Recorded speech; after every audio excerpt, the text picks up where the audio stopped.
Bonjour à tous, bonjour à toutes, avec 2 minutes d'avance, hein, c'est pas toujours le cas. On se retrouve pour cette web conférence de plein été.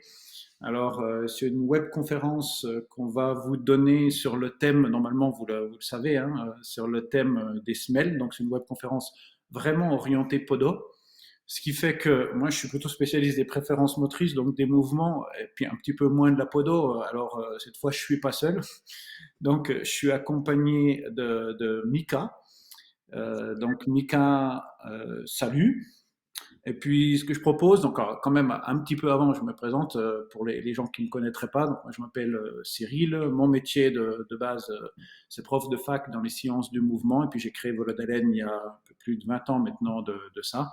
Vous savez que Volodalen est orienté sur la personnalisation des approches. Et là, on va vous parler en particulier de la personnalisation des exercices, de la personnalisation des semelles, éventuellement du chaussage qu'on peut proposer à nos patients. Alors, on va pas beaucoup parler de course à pied, hein, à nos patients en fonction de leurs préférences motrices et puis, bien sûr, de leur pathologie. Et donc, je vous l'ai dit, eh bien, le spécialiste qui m'accompagne là du côté podo, eh bien, c'est Mika. Mika, si tu arrives à nous donner deux, trois petits mots pour te présenter. Ouais, bah, bonjour à toutes et bonjour à tous. Michael Bétan, moi je suis podologue sur Amiens. Ça fait maintenant plus de 15 ans que j'exerce et j'ai principalement des patients sportifs qui viennent au cabinet. Et ça fait déjà maintenant quelques années que je travaille avec les préférences motrices et du coup avec les podos qui nous entourent. Chez Volodalen, on a réfléchi à des façons de travailler, des façons de prendre en charge les patients, qu'ils soient coureurs à pied, qu'ils soient footballeurs ou qu'ils soient, j'allais dire, triathlètes ou sportifs de façon générale, où les préférences motrices vont pouvoir se mettre en place. Ok, alors, si vous arrivez à mettre un petit mot là dans le chat, vous avez un chat à droite pour nous confirmer que vous entendez bien. Donc, il y a déjà quelques mots. Il y a Mathieu. Salut Mathieu. Donc, confirmez-nous qu'il n'y a pas de souci, que le son est bon, que la vidéo est bonne pour qu'on puisse commencer. Voilà. Pendant ce temps, sur cette vidéo de ce soir, vous savez qu'on fait cette webconf et qu'on va vous proposer une offre parce qu'on a passé plusieurs jours à Amiens. On est allé à Amiens, pas seulement pour Amiens, mais pour Mika, pour on est allé dans son cabinet et puis on a filmé. On a filmé le cheminement complet avec de nombreux patients, depuis l'anamnèse jusqu'à la construction des semelles, jusqu'au conseil d'exercice et puis aussi jusqu'à leurs sensations en retour. Vous allez voir, on va vous le présenter. Non seulement on s'est occupé des sensations, mais on s'est occupé aussi de données objectives. Et enfin, on a surtout précisé comment toi tu travailles, mais tu n'étais pas le seul hein, dans cette formation qu'on va vous proposer après formation de semelle et préférences, parce qu'on a voulu avoir un peu le versant plus biomécanique à travers toi, et puis le versant plutôt posturaux à travers Romain Piton. Et donc, dans cette formation, et là on va un petit peu en parler, on vous présente les deux manières de créer les semelles, bien évidemment.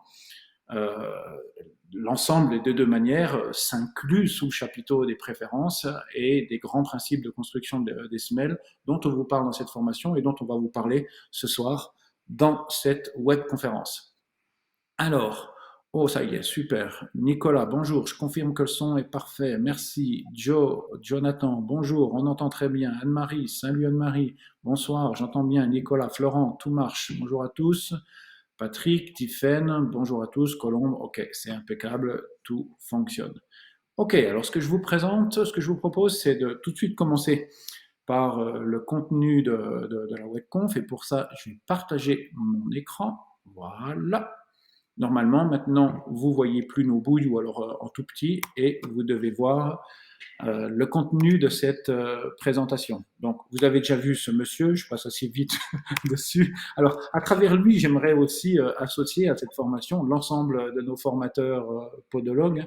Il y a Mika, mais il y a Romain aussi, il y a Sébastien Lebras, il y a Alexandre Douvemain, il y a Clément Potier, qui sont tous à donner des formations, donc qui tous participent au contenu de cette formation notamment, qui est une formation très pratique. Voilà. Dans cette présentation, je vais commencer déjà par à vous parler des appuis terriens aériens. Donc, on va avoir la course, on va avoir la marche. Donc, on va classer, orienter sur les manières de faire les appuis. Ensuite, On va passer sur mon Dieu, je suis blessé. Et enfin, on va voir l'anamnèse, de l'anamnèse aux remises de semelles à travers des vidéos, qui sont les vidéos qu'on vous proposera aussi après dans le cadre de cette formation en e-learning. Alors, si ça vous va comme programme, je commence avec les appuis terriens ou aériens. Voilà. Devant vous, alors, des fois, quand je vais présenter les vidéos, vous verrez, c'est pas super fluide, mais normalement, on arrive quand même à bien détecter, parce que c'est lié à la webconf, on arrive quand même bien à détecter les types de mouvements. Voilà. Ça, c'est des coureurs qu'on a pris en vidéo dans une étude qu'on a menée à Kuala Lumpur. Donc, à gauche, vous avez une coureuse qui a 10 ans d'expérience, qui vaut 1h29 sur semi-marathon, et regardez son type de mouvement. Alors, souvent, quand on dit en premier repère, quand vous regardez le mouvement, regardez si la tête, elle bouge beaucoup, s'il y a beaucoup d'oscillations de haut en bas. Là, on voit qu'elle rase le sol. Si on prend son pied, il commence en talon et puis ensuite, il déroule. Dernier thème que vous voyez affiché, c'est le rendement de sa foulée. Et on voit que ce rendement, il est à 0,84. Plus il est bas, plus ça veut dire que la coureuse, eh ben, elle ne consomme pas beaucoup d'énergie pour faire. À droite, vous avez un coureur, je vous laisse regarder son mouvement, regardez la casquette, et là, vous voyez que la casquette, eh ben, elle fait du yo-yo. Elle va de haut en bas. Donc, il court de manière radicalement différente, un peu plus comme un ressort, c'est un bondissant, lui. Alors qu'elle, elle est plus en schéma rasant. Ça n'a rien à voir avec le sexe, hein, c'est à voir avec la motricité en priorité. C'est un hasard que ce soit un homme et puis une femme. Et quand on le regarde, lui, ben, il a aussi 10 ans d'expérience, il a le même volume d'entraînement par semaine, il a exactement la même performance et puis presque la même efficacité. Donc, dit autrement, au moins 2 chemins mènent à Rome. Il y a un chemin qui rase le sol et il y a l'autre qui rebondit dans le sol. C'est ce qu'on appelle en science, celui qui rebondit, c'est un corps qui se comporte comme un ressort. Donc en science, on appelle le modèle masse-ressort. J'arrive à l'appui, je comprime mon ressort. Une fois comprimé, boum, il repart vers le haut, ce ressort, et ce qui donne ce corps qui monte et puis qui descend. Donc modèle masse-ressort. L'autre, c'est ce qu'on appelle un modèle de la poulie. Donc, un poulie, c'est quoi? Une poulie, c'est quelque chose qui tourne. Et puis, qu'est-ce qui peut tourner dans notre corps? Eh bien, en particulier, les articulations. Si vous voulez que le ressort fonctionne, il faut rigidifier votre corps. Vous avez besoin d'être rigide pour qu'il y ait cette mise en tension et renvoi d'énergie. À l'inverse, si vous voulez plutôt favoriser un mouvement qui soit rasant, eh bien, il faut plutôt fluidifier votre corps, hein. Souvent, on disait qu'il faut mettre de l'huile au niveau des articulations, mais c'est quand même une belle image pour que les articulations elles tournent. Et une fois que les articulations elles tournent, eh bien, vous avez un mouvement qui est rasant. Dit autrement, on peut être efficace dans un mouvement rasant comme le fait l'éléphant. On appelle ça aussi modèle pachyderme. À ce moment-là, tout le monde se dit, bah non, moi je veux pas être le pachyderme, s'il te plaît. Je préfère être le kangourou. C'est l'autre modèle. Donc le ressort égale le kangourou. Et puis le rasant, qui est la poulie, égale l'éléphant. Alors pour les gens qui se disent, moi j'ai pas envie d'être le pachyderme du lot, eh bien sachez que l'éléphant, par kilo de poids de corps, c'est l'animal mesuré comme le plus économique. Sinon, il ne serait pas capable, avec 5 tonnes, de faire à peu près 1000 km pour aller bouffer de l'herbe un petit peu plus loin. Donc, en fait, si on enlève les jugements de valeur, on se rend bien compte de combien raser le sol, comme on rase le sol, on va aussi parler de mouvements terriens, proches de la Terre, ou alors osciller en l'air, puisque c'est un système d'oscillation, on va aussi parler de mouvements aériens qui restent plus longtemps en l'air, eh bien, c'est 2 bonnes stratégies. Pourquoi ces 2 bonnes stratégies? Ben parce que les deux ont la capacité à venir économiser de l'énergie. Ben le ressort, comment il fait? Ben lui, il tire sur ses élastiques, et puis donc, ça l'amène à rebondir, et ça, c'est gratos. En revanche, qu'est-ce qui coûte cher? Ben, le fait de monter son poids contre la pesanteur. L'éléphant, lui, pourquoi il est efficace? Eh ben, lui, il ne monte son centre de gravité que de 1 cm contre la pesanteur, contre 16 pour le kangourou. Eh bien, lui, il est efficace justement parce qu'il ne va pas lutter contre la pesanteur. Donc, en fait, son poids il le minimise par le fait qu'il l'abstrait, il l'enlève de la pesanteur. Alors bien sûr, il n'arrive pas à récupérer parce que lui, ses élastiques ne fonctionnent pas bien. Pour un coureur, ça veut dire poser le talon, ça va moins chercher l'élastique. On ne peut pas gagner des deux côtés, sinon tout le monde essaierait de faire les deux à la fois, mais les deux à la fois, c'est pas possible. Donc stratégie plus terrienne, proche du sol, ou stratégie plus aérienne, plus en ressort ou plus en poulie. On a mené plusieurs études, on a au moins 3 publications scientifiques là-dessus pour montrer, c'est le petit diagramme à gauche, ça s'appelle le rendement, c'est un peu ce que la bagnole elle consomme en litres pour faire 100 km. Eh bien, aux vitesses habituelles de course, là c'était mesuré à 12 km/h, eh bien, terrien ou aérien, c'est super bien. Donc c'est équivalent, ça donne la même dépense d'énergie. Voilà pour le premier élément sur les différentes manières de bouger. Mais vous allez me dire, là, il a dit qu'il nous parlait d'appui, puis pour l'instant, il nous a parlé que de course. Alors j'y viens sur les appuis. J'ai déjà évoqué le fait qu'à la course, il y en a un qui attaque un petit peu plus talon, c'est celui qui est proche du sol, parce qu'il n'a pas besoin de tirer ses élastiques, et puis il va plus faire de dérouler, alors que l'autre attaque plus avant-pied. Ça, je vais vous le montrer tout de suite après dans la marche, et puis je vais vous montrer dans la course. On va regarder les pressions plantaires au niveau de la statique, au niveau de la marche, puis au niveau de la course. Mais d'abord, repérons ce qui se passe au niveau statique. Donc, je suis en position debout. Et en position debout, les gens qui rebondissent, ceux qu'on appelle les aériens, eh bien, ils mettent leur poids à 60% de la longueur du pied, donc plus sur l'avant-pied. Alors que les terriens mettent plutôt leur poids à 40% de la longueur du pied, donc plus vers le talon. C'est pas ni complètement en talon, ni complètement avant-pied. C'est un peu plus devant ou un petit peu plus derrière. Et donc, on pourrait se dire, mais c'est quand même bizarre. Si vous avez des gens qui rebondissent, qui mettent leur poids sur l'avant, il y a un risque quand même pour eux quand ils sont en posture. À votre avis, ce serait quoi le risque si je mets mon poids sur l'avant et que je cherche à être immobile? Le risque, il est assez clair, c'est de tomber en avant. Donc, très souvent, dans ce qu'on appelle l'orthopédie, on dit qu'il faut mettre son poids en plein milieu de l'appui. Eh bien, c'est pas ce qu'on observe en moyenne. En moyenne, on observe qu'il y a des variations avec des gens plutôt devant et plutôt derrière. Et je vous l'ai dit, les gens qui rebondissent plus préfèrent se mettre en posture devant. Et on en conclut que s'ils se mettent devant, c'est qu'ils n'ont pas peur de tomber en avant. À l'inverse, les terriens se mettent plutôt derrière. Et donc, s'ils se mettent derrière, c'est qu'on peut en conclure qu'ils n'ont pas peur de tomber derrière, parce que vous savez que derrière les préférences, il y a le fait que le vivant est intelligent. Personne, sinon on serait déjà mort, personne qui aurait peur d'aller à l'arrière se mettrait derrière, parce que si mon cerveau il touche par terre de manière très rapide après une légère accélération qu'on appelle une chute, eh bien, je risque de me faire très mal. C'est ce qui fait que je commence à faire un lien entre posture et type de course. Ce lien, on l'a déjà fait de nombreuses fois. Alors, et ce lien nous permet en fait de gérer équilibre et puis mouvement. Ce que je vous propose à ce moment-là, parce qu'un certain nombre d'entre vous, on sait que vous avez déjà fait la formation avec nous, donc vous savez déjà si vous êtes terrien aérien, mais pour ceux qui ne sauraient pas, eh bien, on peut essayer facilement. Je vous propose de vous lever. Regardez, levez-vous. Hop, voilà, je mets ici. Partons de la position verticale, je vais accélérer vers l'arrière et puis je vais faire comme si je voulais m'asseoir, mais sans mettre de chaise. Et puis, donc, toc, je me mets comme ça derrière, puis je m'arrête. Voilà. Et je me dis, bah, tiens, est-ce que c'est facile de s'arrêter ou est-ce que je suis emporté en arrière? Et est-ce que je me sens bien dans cette position vers l'arrière?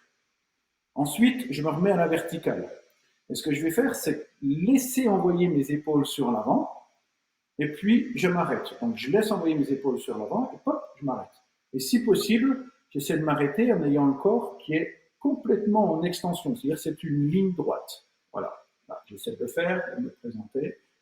Je répète le truc, et puis je vais sur mes sensations et je me dis, mais qu'est-ce que je sens le mieux? Est-ce que je me sens mieux en faisant ça, puis en bloquant?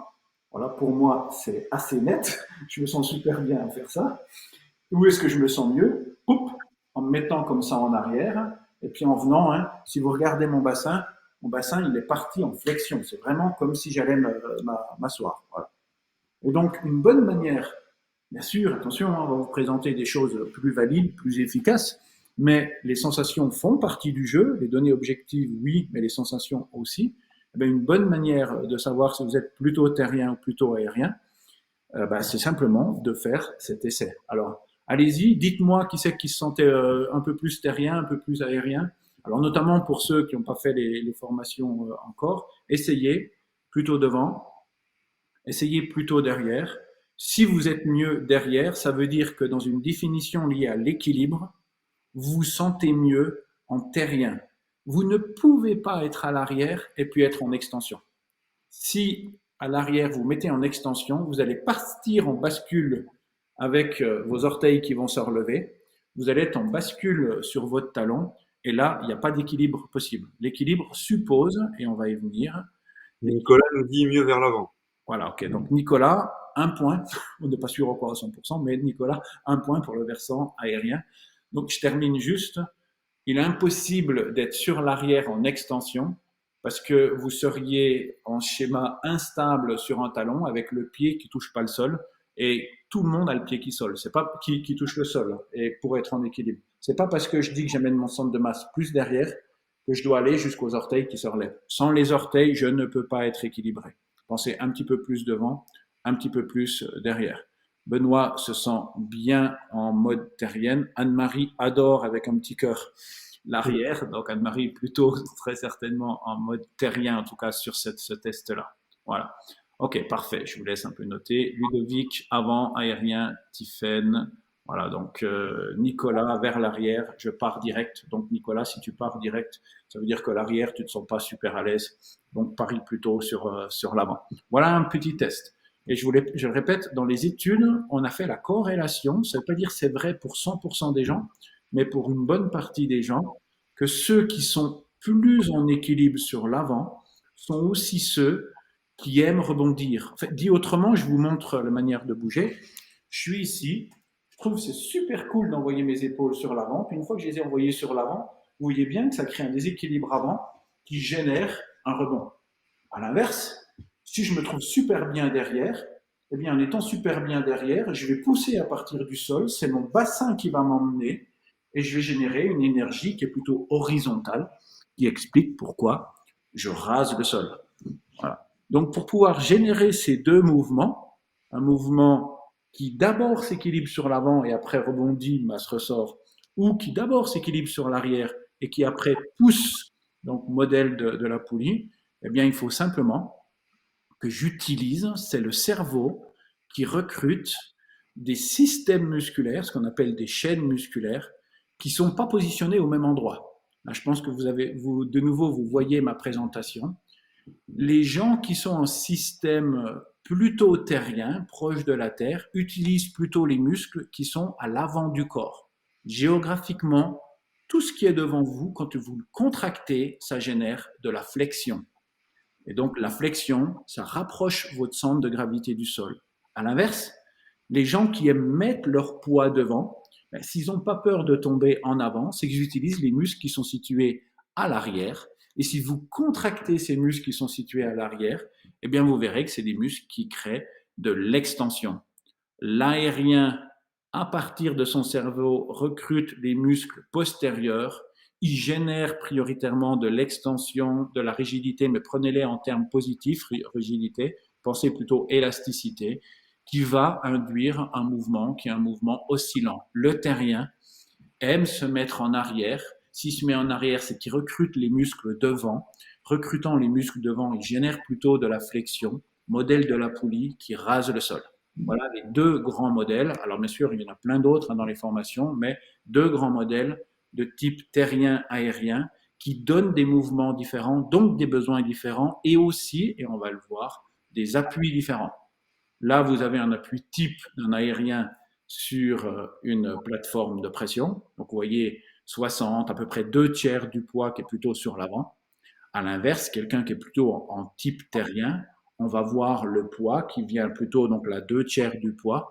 Quand c'est assez marqué dans la motricité, hein, c'est des curseurs, hein, donc ça peut être plus ou moins marqué, eh bien, qui vient se positionner sur l'arrière, donc sur les talons en priorité. Maintenant, regardons ce que l'on voit sur la marche. Eh bien, déjà sur la marche, on commence à voir que le terrien, donc il est à gauche là, eh bien, il passe plus de temps, regardez, hein, le temps relatif, on le voit ici, le temps relatif plutôt sur le talon comparativement au temps passé sur l'avant-pied. Eh bien, la première chose qu'on voit sur un terrien, c'est qu'il est plus en talon. Son talon reste plus longtemps dans le sol. Mais attention, ça ne veut pas dire qu'il est dur. Si vous représentez le terrien comme quelqu'un qui tape le sol, c'est exactement l'inverse en fait qui se passe quand on est dans sa préférence. J'ai pas dit qu'il n'y avait pas des gens qui tapaient dur le sol avec le talon, mais c'est que là, ils sont dans un système qui va générer des blessures. Mais dans la préférence, on ne se blesse pas. Donc si on arrive aussi à ramener les gens dans leur préférence, on va les sortir de leurs blessures. Et donc, si vous regardez la montée de force, elle n'est pas importante. Donc, le terrien, il met un truc dur qui s'appelle le talon. Il reste longtemps dans son talon et pourtant, il produit pas beaucoup de force. Alors, à votre avis, essayez de me trouver, puis proposez-moi dans le chat, dites-moi comment il fait. Comment on fait en mettant du dur, du talon sur le sol, pour qu'au final, ça ne donne une force qui soit très douce. Dur sur dur égale doux. Comment c'est possible? Je vous laisse répondre. Et je passe à l'aérien. L'aérien, puisqu'on a dit que c'est quelqu'un qui met plus l'avant-pied, plus d'avant-pied, on le repère à la marche. Donc à la marche, il passe plus de temps sur son avant-pied et moins de temps sur le talon.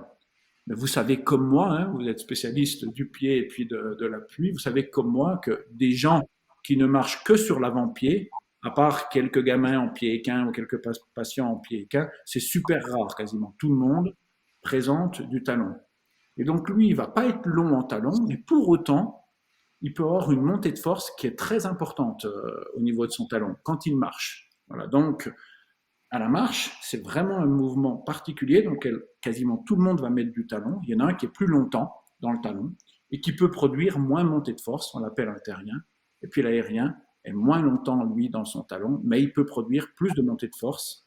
Alors dites-moi maintenant comment le terrien fait à la marche pour faire du dur sur du dur et pour autant, quand on mesure, eh bien, l'appui reste doux.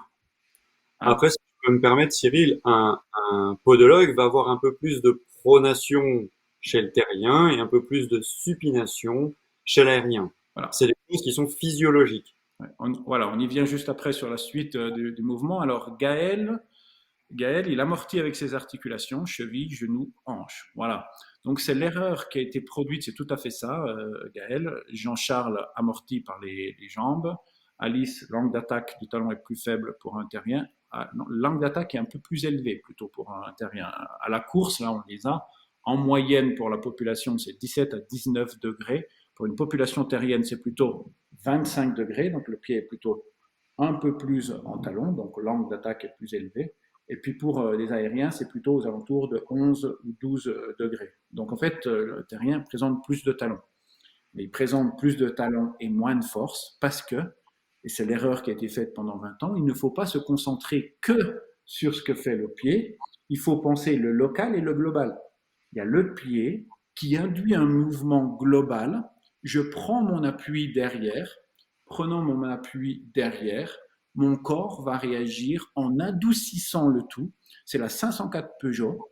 Eh bien, il va adoucir le tout et donc il va rentrer dans un système d'amortissement grâce à ses muscles et à ses articulations. Donc, dur en dessous, c'est doux au-dessus. À l'inverse du mouvement aérien, qui est doux parce que c'est plus métatarse, qui est doux en dessous, mais qui rend du dur, modèle masse-ressort, au-dessus. Donc, tant qu'on a du dur et du doux quelque part, on va y venir sur les semelles, ça va bien jouer. Donc, modèle de dur à doux, je suis terrien. Modèle de doux à dur, je suis aérien. Donc, vous voyez, c'est toujours des systèmes d'optimisation. Alors, si je continue sur nos appuis, et puis là, c'est ce que tu disais, Mika, ben, ouais, tu peux peut-être en parler. Qu'est-ce qu'on observe sur l'hallux, sur le gros orteil, là, sur l'empreinte, c'est une empreinte qu'on a reconstituée, mais fidèlement, sur l'empreinte de la pression au niveau de l'appui terrien. Vous allez avoir forcément sur l'avant-pied cette pronation qui va être aussi génératrice de force de l'hallux. chez le terrien, alors que l'aérien, lui, va chercher un peu plus de supination et donc forcément de l'extension de l'hallux. Donc Nicolas nous disait qu'effectivement, la propulsion de son hallux, chez le terrien, oui, tout à fait, on va avoir plus de travail du long fléchisseur de l'hallux chez le terrien qui va avoir besoin de cette pronation dans le mouvement. Alors, qu'est-ce que ça nous amène, ça? Donc, quand on parle de pronation, on ne parle pas d'hyperpronation, de bascule du pied qui est passif, hein. On parle de contact du pied qui vient se réaliser plus sur l'intérieur quand j'ai un système de flexion qui est à l'œuvre, et puis qui fait plus ça, donc qui va mettre plus de pression sur l'extérieur quand j'ai un système d'extension qui est à l'œuvre. Pourquoi? Ben de nouveau, regardez, si je me mets debout et que j'active mes chaînes postérieures, si je fais ça, et je vous le montre avec les bras, parce qu'il se passe la même chose sur les bras et sur les mains que ce qui va se passer sur les pieds, puisque c'est coordonné par l'axe, eh bien, si je suis ici et que je contracte les muscles qui sont derrière, ces muscles créent ce système d'ouverture du corps, et ce système d'ouverture du corps va avec, là c'est une rotation externe, mais va avec ce système de supination. Donc vous le voyez chez tous les félins, par exemple, la pose d'appui, elle fait ça, puis pop, elle va sur l'extérieur. À l'inverse, quand vous allez chercher un système d'ancrage, eh bien, le système d'ancrage, là, je vais coordonner, donc je vais activer mes muscles ici. Si je les contracte, ça fait ça. Et donc, ça se referme. Et si vous refermez, vous venez chercher un appui qui est plus interne. Ce qui nous amène, et là, vous allez comprendre comment les principes de construction de la semelle viennent s'inscrire, eh bien, ce qui nous amène au principe qu'on appelle d'extension-supination, ou au principe de flexion-pronation. L'un, habituellement, dans une préférence, va avec l'autre. Ce qui veut aussi dire que si on voit quelqu'un qui rase le sol, puis qui se met un appui sur l'extérieur, on ne se dit pas que c'est bien ou que c'est pas bien. On se dit juste qu'il y a une petite incohérence par rapport à la préférence, puis on va essayer de comprendre si cette incohérence, on peut la relier au motif des consultations, c'est-à-dire à la blessure notamment du sportif s'il en a une. Alors je continue. On a parlé de la marche. Maintenant, on va parler de la course.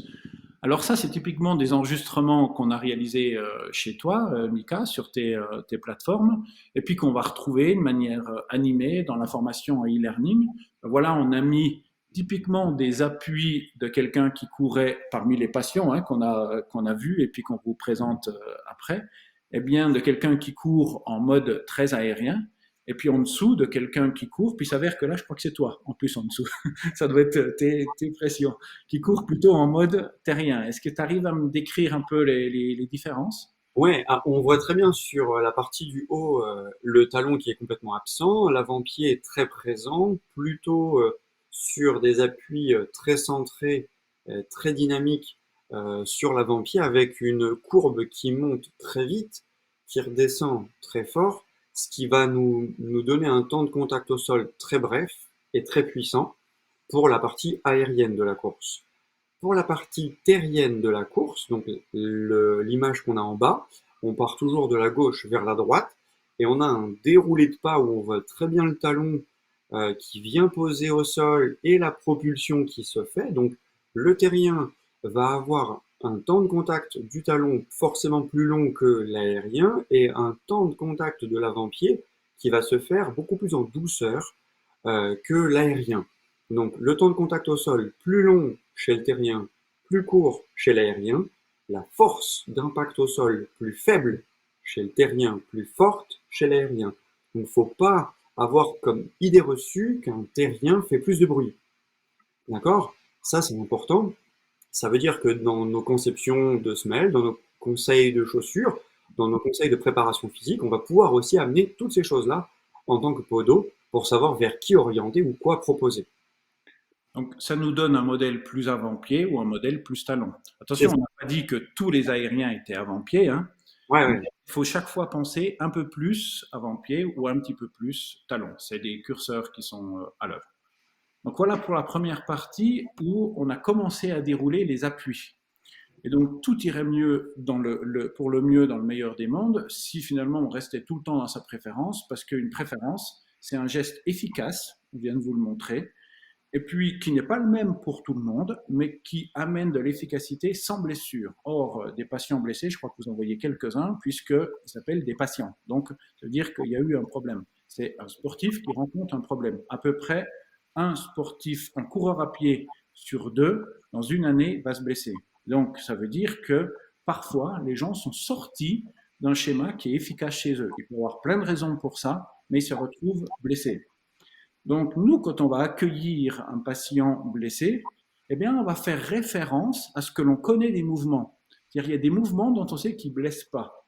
Et on va se dire, en fonction de ce que je vois que le patient me présente comme course ou comme marche, et puis de tests qu'on va vous présenter juste après, de tests de coordination, eh bien, c'est comme si on allait savoir quel type de course il utilise et quel type d'équilibre il a. Et parfois, on va tomber sur des trucs un peu bizarres, qu'on va voir que le patient, il est plus en équilibre quand il est sur l'arrière et en flexion, alors qu'il se met à courir sur l'avant-pied. Et donc là, on va essayer d'utiliser cet écart entre l'un et l'autre pour venir proposer à la fois les soins, à la fois nos semelles, à la fois les consignes d'exercice et puis les consignes pour la course qui vont le ramener plus proche de ce pourquoi il est fait. Et donc on estime, alors on l'a déjà fait tellement de fois, que si notre diagnostic est bon, en le ramenant plus en flexion, donc plus terrien ou plus aérien, parfois il faut ramener plus aérien, eh bien son problème de blessure va être résolu parce qu'on aura enlevé les causes de sa blessure. Alors, là, comme on ne peut pas présenter toutes les blessures, on a 4 types de blessures, eh bien, on va vous présenter une de type de blessure. C'est une blessure par excès d'extension. Donc, cette blessure par excès d'extension, là, je vous le présente rapidement, puis après, je vous donne tout le déroulé qu'on présente dans la formation depuis l'anamnèse jusqu'à la remise de semelles. Eh bien là, c'est très rapidement, c'était un footballeur qui venait nous voir pour des blessures d'adducteurs de pubalgie. On le regarde courir, ce footballeur. On se dit, tiens, que fait sa tête? On voit qu'il oscille. Encore une fois. Donc il a une course qui est une course aérienne. Et puis après, on a regardé son équilibre. Donc on a fait des tests sur son équilibre. Et qu'est-ce qu'on observe? On observe eh bien, qu'il est très terrien. Donc en fait, le mouvement qu'il produit ne correspond pas à ce que son cerveau aime réaliser pour venir générer un système de survie qui s'appelle rester en équilibre dans la vie. Et donc, en fait, c'est quelqu'un qui est devenu, pour diverses raisons, rigide. Donc, qu'est-ce qu'on va chercher à faire? Bien, on va lui chercher, dans ce cas-là, à lui proposer des exercices, mais aussi des semelles, mais aussi des chaussures qui vont le ramener plutôt du côté terrien de la force. Notamment, dans un cas comme lui, on va favoriser la mobilité, on va favoriser le gainage. On va lui conseiller, le long du curseur entre plus terrien ou plus aérien, eh bien des chaussures qui sont avec un drop plus important, avec un short plus faible. Donc, on va amener des chaussures qui vont plutôt générer de la flexion, parce qu'on considère qu'il est parti trop du côté de l'extension, donc il a besoin de revenir dans plus de flexion, dans plus de douceur. Ça va? Alors bien évidemment, on ne s'est pas seulement arrêté sur les chaussures et puis sur les exercices, mais on a mis en place des ensembles de procédures pour permettre de construire, et c'est là où on va en venir, de construire les semelles, qui sont des semelles qui seront construites en préférence, c'est-à-dire qui permettent de venir réaliser la motricité initiale de vos patients pour peu qu'il en soit sorti. Donc là, par exemple, je vous présente ce qu'on appelle le curseur des matériaux et des semelles. À chaque type de motricité, la manière d'être chaussé et la manière de construire ces types de semelles en fonction des blessures que la personne peut avoir. Tu as quelque chose à ajouter là-dessus, Mika? Ou on parle, En fait, là, sur ce qu'on voit, il faut se dire qu'on part du principe que la peau a une dureté short d'à peu près 40 et on va du coup aller chercher en dessous de 40 pour les terriens, au-dessus de 40 pour les aériens. La dureté short fait partie des choses que vous allez avoir dans vos achats de matériaux. Et donc, il est important que vous compreniez que les couleurs qu'on a mis là correspondent à des duretés short et pas forcément à des couleurs commerciales. Là, on a fait ces choses-là avec des labs podologie où on est allé chercher des duretés, des densités, des épaisseurs en rapport avec le terrien qui aime passer du temps au niveau du talon. Donc, on va avoir mis des polyéthylènes, des EVA, des matériaux rebondissants, des matériaux absorbants, en fonction des préférences de mouvement, en fonction des préférences motrices qu'on a vues chez le patient. Et nous, effectivement, on a un biais de recrutement au cabinet parce qu'on ne voit, j'allais dire que, ou presque que, des patients qui sont blessés. Donc, il faut qu'on comprenne s'ils sont sortis de leurs schémas moteurs initiaux ou s'ils ont trop fait ce schéma-là lors d'une préparation, lors d'un acte répété sportif. Voilà. Donc il y a toujours ces deux tendances. Quelle est la motricité de mon patient Mm. et compte tenu de sa blessure, de quoi il a besoin? Je vous propose de le découvrir à travers eh bien, un patient là qu'on a filmé chez toi, qui fait partie des 10 patients qu'on a suivis de A à Z, depuis l'anamnèse jusqu'à la remise des semelles, puis après à l'écoute de leurs sensations. Et je vous présente en fait l'ensemble des vidéos et puis des mesures qu'on a fait. Je répète, c'est un exemple là parmi 10. Alors, pour ce patient, eh bien, ça commence. Alors là, c'est Romain, c'est pas toi qui es en vidéo, sinon tu as bien changé. Mais donc ça commence par l'anamnèse. Là, je vous laisse un tout petit coup le son parce que dans l'anamnèse, eh ben, là, je vais te laisser après en parler, Mika. Mais on cherche toujours à savoir, bien sûr, le motif de consultation, l'endroit où il y a la douleur, mais après, on essaie tout de suite de relier la douleur avec le type de mouvement qui est réalisé. Écoutez, je vous laisse écouter pendant quelques secondes. L'extension Ouais, qui vont permettre de... c'est plus dans l'extension Ok. quand je vais vraiment tendre la jambe où là je peux sentir C'est petite douleur. ce qui confirme la douleur survenue Mm. aussi lors des séances de VMA et de courses un peu plus rapides à ce niveau-là. Parfait. Terrain d'entraînement, ce que tu préfères toi, tu préfères courir sur des terrains un peu plus meubles comme de l'herbe ou de la terre en forêt, choses comme ça. Tu préfères courir sur des sols un peu plus durs, tel le bitume ou le tartan. Donc avant l'opération c'était plutôt meuble, Okay. style croc. Voilà, donc là, je le fais rapidement. Dans l'anamnèse, bien évidemment, donc, ce patient-là, il vient pour deux types de douleurs. Une douleur externe, genou droite, et puis il a des douleurs de mollet à gauche. Tu avais autre chose à ajouter, plus précis peut-être, Mika, sur sa pathologie? Ouais, c'est un footballeur qui a arrêté le football et qui est passé à la course à pied.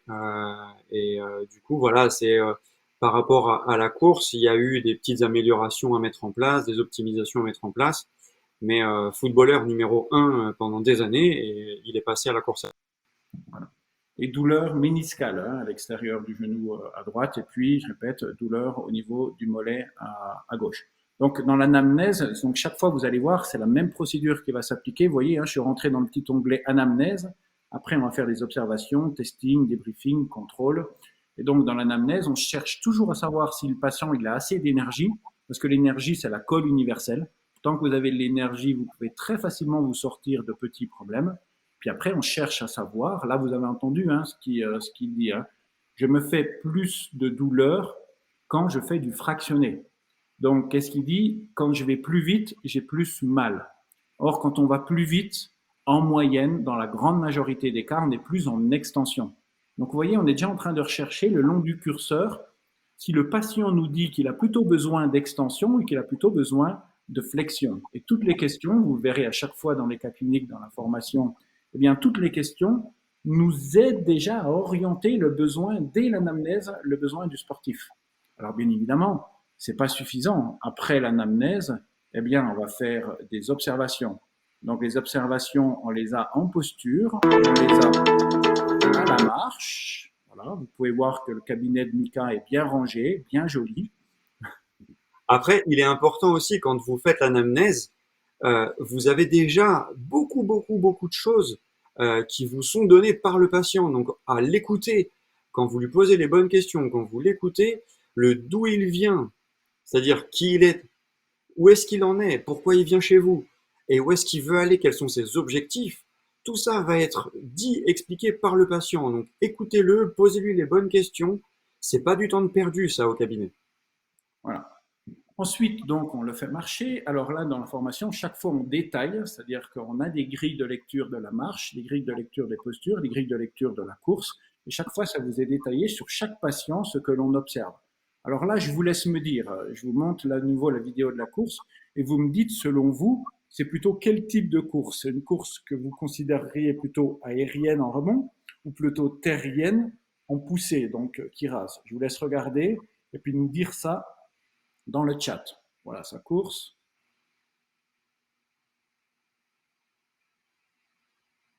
Vue de l'arrière. Voilà, au ralenti.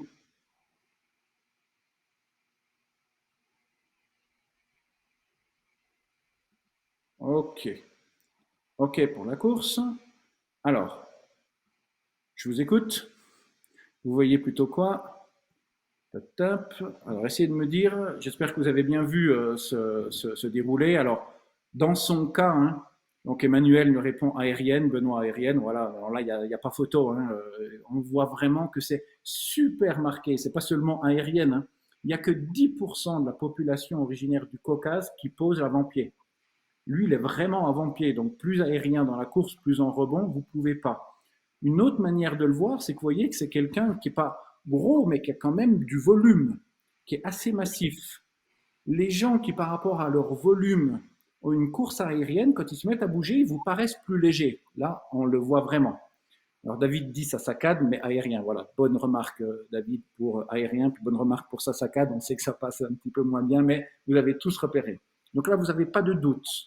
C'est quelqu'un qui est blessé, qui vous dit que quand il va vite sur un sol dur, ça lui fait encore plus mal, et puis qui court très aérien. Voilà. Maintenant, on sait où il en est. On peut déjà penser, même sans avoir fait le reste, que peut-être qu'il est trop en schéma rigide, mais on va quand même aller voir, et c'est le gros avantage avec les préférences, on va quand même aller voir, par l'intermédiaire de tests spécifiques, eh bien, on va quand même aller voir d'où il vient. C'est quoi la relation entre son cerveau et puis ses muscles qui lui donne le meilleur équilibre.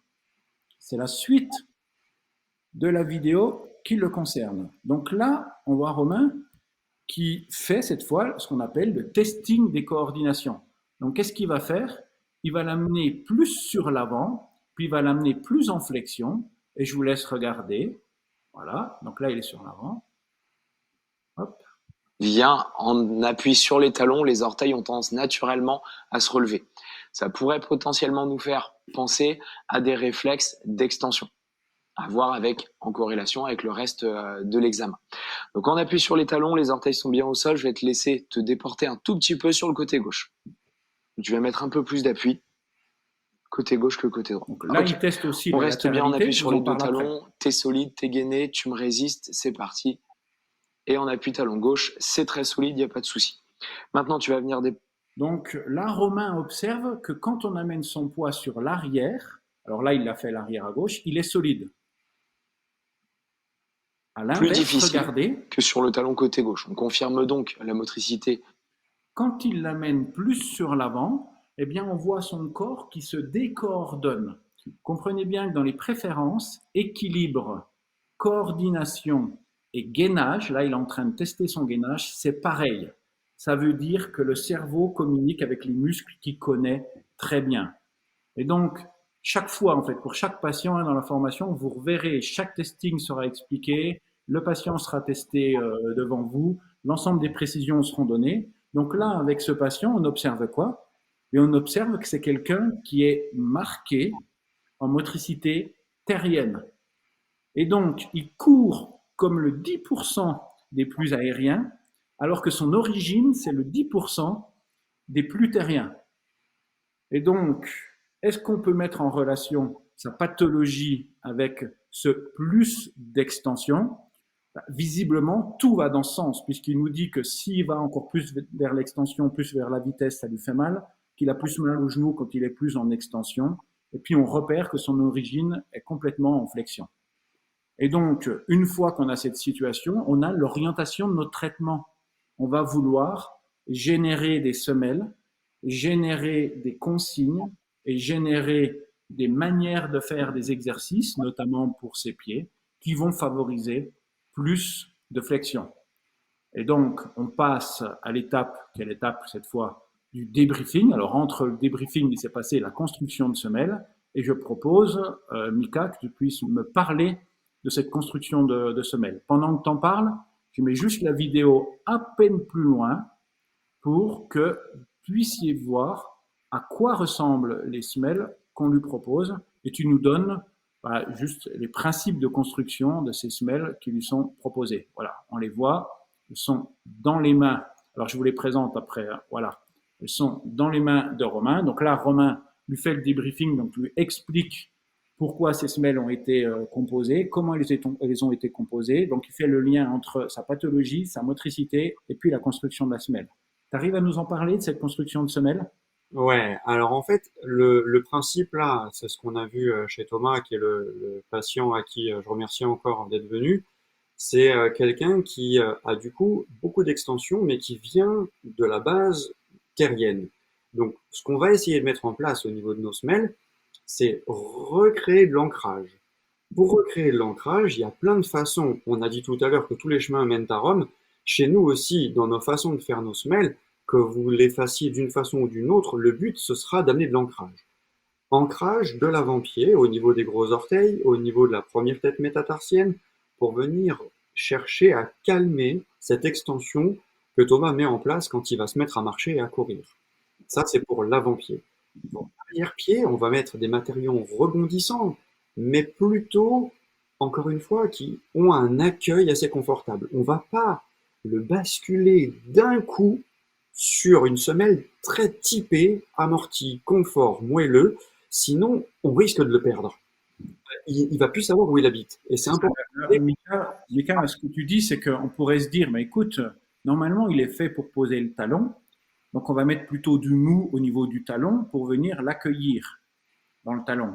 Et le risque, c'est de Pourquoi tu vas pas dans le mou, mais plutôt dans quelque chose qui est quand même tendance molle, mais un peu plus bondissant? Mais oui, parce qu'il faut savoir, encore une fois, y aller crescendo. Donc d'abord, je vais essayer de le ramener sur quelque chose qui sera moins dur que là où il est, mais pas trop mou pour pas le perdre. Et donc du coup, l'intérêt de l'évolution du traitement, ce sera de lui dire, on commence par quelque chose qui va être accueillant mais rebondissant, et de plus en plus accueillant, de moins en moins rebondissant, pour essayer de ramener son qui il est et son où il en est vers où il veut aller en même temps, qu'ils soient tous en commun.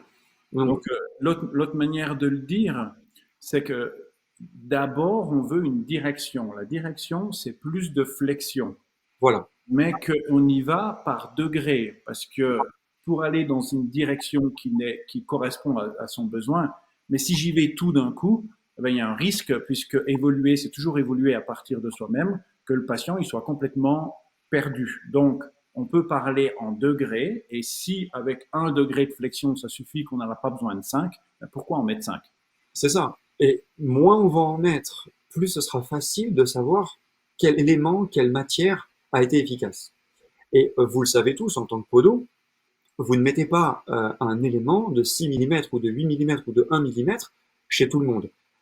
Votre analyse de podologue, c'est aussi de savoir mettre quel élément, quelle dureté, quelle densité, quelle épaisseur, en fonction de la pathologie, en fonction du patient. Et bien là, ce qu'on essaye de vous montrer par ces matériaux, par ces semelles, c'est de vous dire qu'il existe un curseur de nos matériaux identique au curseur des motricités. Et effectivement, David nous le dit, progressif toujours, mais c'est exactement ce que vous faites déjà en cabinet. On veut juste essayer de vous permettre de peut-être mieux comprendre, mieux choisir. Et effectivement, la base grise, c'est une base en résine, pour répondre à Ludovic. Cette résine a pour objectif, en fonction de son épaisseur, d'être plus ou moins rémanente, plus ou moins rebondissante. J'utilise plein de synonymes, plein de mots pour vous expliquer qu'effectivement, on va chercher de l'ancrage sans oublier qu'il est aussi dans l'excès d'extension. Donc on va lui amener un peu d'extension, mais beaucoup moins, pour pas le blesser. Les matériaux qu'on a à l'avant-pied Le sont... rouge. Pourquoi on voit le rouge derrière? Pourquoi vous avez fait cet évidement? Et il y avait besoin? On a amené un évidement au niveau de la résine pour favoriser l'ancrage, pour avoir cet effet de la matière maximisé par l'évidement. Le mou va attirer, le dur va repousser. Si dans la résine, on vient créer des évidements, c'est pour amener encore un peu plus vers le terrien, vers l'amorti, vers l'ancrage du talon dans le sol. Et la matière verte qu'on voit, c'est un silomère. de dureté 10 sur l'avant-pied au niveau de l'hallux, qui va avoir pour objectif d'ancrer. Après, la matière d'avant-pied, Donc, plutôt un PE à 50 de dureté short, donc un peu plus dur que la dureté de la peau, mais l'arrière, un PEVA en dessous des 40 pour refavoriser le PEVA étant une matière qui va amener à la fois de l'EVA et à la fois du PE. PE peu élastique, EVA élastique. Voilà les caractéristiques techniques qu'on va amener au niveau des semelles. donc, ça veut dire une semelle qui est là pour générer de l'ancrage à partir du talon. Et puis ensuite, pour attirer dans la pronation, c'est pour ça qu'on a un short faible au niveau de la luxe, parce que le mou attire, donc ce short faible va nous amener à essayer d'attirer son hallux vers l'intérieur pour recréer plus de pression sur l'intérieur. On retrouve bien le principe d'organisation de la semelle en flexion-pronation. Et Parce ça, qu'on a considéré qu'il avait besoin de devenir plus doux, plus le modèle de la poulie, et donc la semelle y répond. Alors moi, et j'aurais une autre question. Je vois que vous n'avez pas découpé de la même manière, parce que là, on a parlé du fait que tout le corps soit un petit peu plus doux, donc plus en flexion, ou un petit peu plus dur. Là, c'était un petit peu plus dur. Mais pourquoi vous avez traité de manière un peu différente? Je vois que la résine, elle n'est pas coupée de la même manière entre le pied droit et puis le pied gauche. Tu arrives à expliquer, alors sans aller dans le détail, mais pourquoi cette différence entre l'un et l'autre? parce qu'on a vu que c'était, Thomas, un terrien plutôt à gauche. Et donc, du coup, quand on fait du testing, Les gens, pour les gens qui n'ont pas fait les formations, d'abord, il y a le système terrien-aérien, donc c'est l'avant ou l'arrière. Puis après, on va aller regarder la latéralité. Ça, dans la formation, de nouveau, on vous le réexplique. Puis on vous encourage, si vous n'avez pas fait la formation niveau 1, parce que c'est beaucoup plus expliqué dans le détail dans la formation niveau 1, préférence et podologie, eh bien, on vous encourage à aller la faire. C'est pas quand je vais vous vendre des formations en plus, c'est juste que sinon, dans cette formation, il y a des choses que vous allez peut-être pas comprendre parce que vous allez manquer de concepts pour comprendre tout ce qui est expliqué. dans Et cette puis, là, formation, ce que Mika dit, c'est que au-delà du terrien aérien, eh bien, latéralement, on n'est pas construit de la même manière. Il y a un côté qui est pour tout le monde, hein, qui est plus en extension, puis l'autre qui est plus en flexion. C'est comme s'il y avait un côté de notre corps, qu'on soit terrien ou aérien, qui est plus aérien, mais on l'appelle pas aérien, on l'appelle extension. Et puis l'autre côté qui était plus terrien. Et donc, tu nous dis, pour notre patient, là, il a quoi? bah, en fait, comme il est plutôt terrien et sur son côté gauche plus fort, plus en extension, on va avoir du coup une notion au niveau de l'avant-pied droit qui est une zone où il est un peu moins gainé. On va amener un peu plus vite l'ancrage pour justement favoriser ça et qu'il y passe moins de temps parce que c'est la zone où il se sent le moins bien. Alors que du côté gauche, sur l'avant-pied, il arrive à y aller beaucoup plus facilement que sur l'avant-pied à droite. Et donc, on a décidé, quand on a généré ces semelles, on les a conçues de telle sorte à passer le moins de temps possible là où il était le moins fort, là où il était le moins tonique, là où il était le moins gainé, avec cette conception-là de semelle.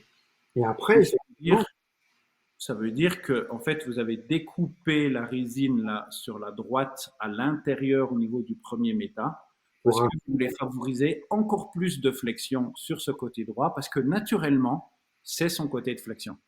flexion, propulsion vers l'avant. Tout à l'heure, je voyais le verre sous la luxe, est-ce qu'il est amortissant? Oui, il amortit, mais c'est une propulsion vers l'avant qu'on va chercher à faire chez Thomas, puisque c'est un terrien et pas un aérien.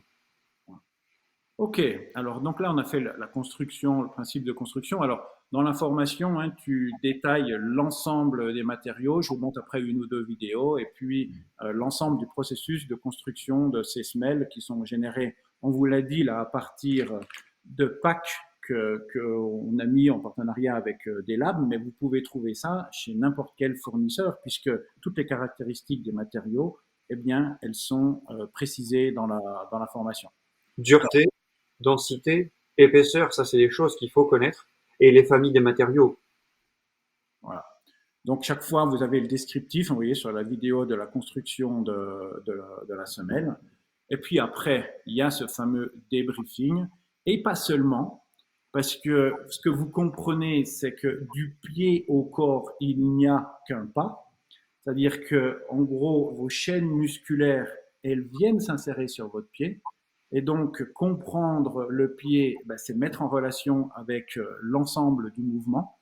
Et donc, on propose aussi des exercices. Alors là, je le fais tourner un petit peu. Voilà, c'est des vidéos d'exercices qu'on peut ajouter. Par exemple, on va aller chercher ces patients du gainage en flexion, on va aller chercher de l'ancrage et puis de la propulsion, puisqu'on cherche à faire fonctionner. Vous voyez le lien direct entre ce que fait Audrey à droite, la propulsion, et ce que Mika vient d'expliquer sur l'organisation de la semelle avec l'ancrage de cet hallux, qui est quand même le principal pourvoyeur de propulsion. Donc, ce que l'on cherche toujours, c'est une cohérence. C'est-à-dire que quand on va donner une consigne, on va plutôt dire à ce sportif, pendant quelques jours, quelques semaines, favorise plutôt une course longue plutôt que la vitesse, parce que la durée amène plus le corps en flexion.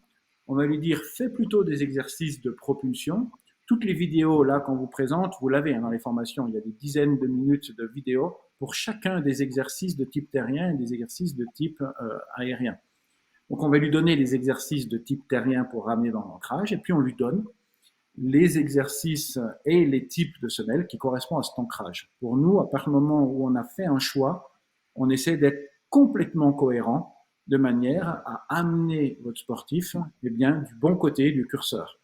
Après, il y a aussi autre chose qui est important. Le suivi est aussi important que le fait de voir le patient au cabinet. Dans ma façon de faire au cabinet, je réalise les semelles quand il y a besoin de faire les semelles dans la foulée de la consultation et je demande systématiquement au patient de me refaire un retour soit physique, soit par mail au bout de 4 à 6 semaines. Et puis, je veux les revoir dans le suivi. Ça, c'est pour répondre aux questions. Oui, il y a un suivi à faire et en fonction de ce suivi, on va pouvoir faire évoluer les semelles en fonction de la motricité vers où on veut l'amener. Alors voilà, là on vous fait du avant et puis après. Alors on voit qu'il n'est pas devenu complètement terrien, hein, donc c'était pas la recherche. En revanche, il y a eu une tendance à être plus dans l'ancrage. Alors on peut le vérifier puisqu'on a tout mesuré hein, là, dans le cadre de cette formation. Et donc on va regarder ça marche avec semelle et ça marche sans semelle. On va regarder les pressions qui vont être générées, les forces qui vont être générées chaque fois on vous les présente. Remarquez par exemple, si on regarde la course, vous avez à gauche la course sans ses semelles, puis vous avez la course à droite avec ses semelles, et vous voyez que la marque, alors on ne voit pas encore le talon complètement, mais il a pas déjà. Michael a bien dit, mais quand même on commence à voir que le centre de pression il recule. Et donc, on a la marque objective, puis bien sûr, après, on va écouter ses sensations, et puis on va lui redemander, bien sûr, plus tard, chacun des patients qu'on a vus là pour cette formation, et on voit déjà que la semelle induit un appui qui est plus postérieur. Donc, elle fait bien ce pourquoi on l'a créée, c'est-à-dire générer de la flexion. Voilà, donc toutes ces mesures, je répète, sur chacun des patients, pression, puis après, ben, on l'écoute dans le débriefing. Voilà, je vais arrêter le partage. Donc, chez chacun des patients, on a le passage depuis l'anamnèse jusqu'à observer le mouvement qui est celui associé à sa blessure, aller tester ses préférences, aller construire le type de semelle qui convient avec l'explication sur les matériaux, faire les mesures de ce qui se passe en posture, en marche, en course après, puis faire l'avant-après, et puis écouter notre patient. Oui. Pieds nus et chaussés. Oui. Voilà. Donc on regarde vraiment quel est l'effet produit par la proposition de traitement. On n'est pas les personnes n'est le bon Dieu, mais on essaie de faire ce qui nous semble le plus logique compte tenu de la préférence et compte tenu de notre compétence sur le mouvement et puis sur les blessures. Alors voilà pour cette présentation. Alors, et là, les conseils chaussures aussi peuvent être importants aussi dans ce cas-là. Voilà, ben, je conclue juste exactement là-dessus. Vous voyez, semelle, et on vous donne les process de construction des semelles, on explique les matériaux, consigne sur les chaussures. Ben, le long du curseur, on choisit des chaussures qui vont l'amener plus terrien et pas plus aérien, parce qu'on essaie d'être cohérent. Exercice, là, exercice de flexion, exercice d'ancrage, exercice de gainage, et consignes qui vont être réalisées. Donc les consignes peuvent être données dans la manière de faire le mouvement, mais nous on aime bien plutôt des consignes sur va plutôt chercher tel type de sol, va plutôt courir un peu plus longtemps mais un petit peu moins vite, de manière à ce que ça aille dans le sens que l'on s'est donné, c'est-à-dire le long du curseur, aller vers les petites nanas les plus rouges là, donc le versant le plus terrien. Pourquoi ?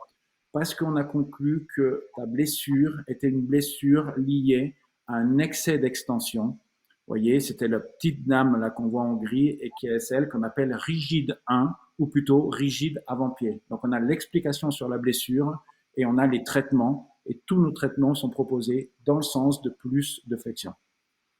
Tu voulais ajouter quelque chose, Mika? Soyez logique. Voilà.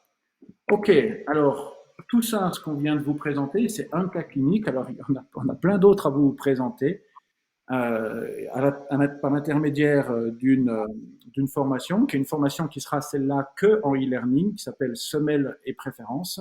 Alors cette formation, elle est ouverte à tous les pédicures podologues, mais quand même en priorité aux gens qui ont fait la formation podologie et préférences motrices niveau 1. Pourquoi? Parce qu'on s'appuie sur des concepts qui sont expliqués dans cette formation podologie. Donc, c'est plutôt pour les gens qui sont déjà formés aux préférences.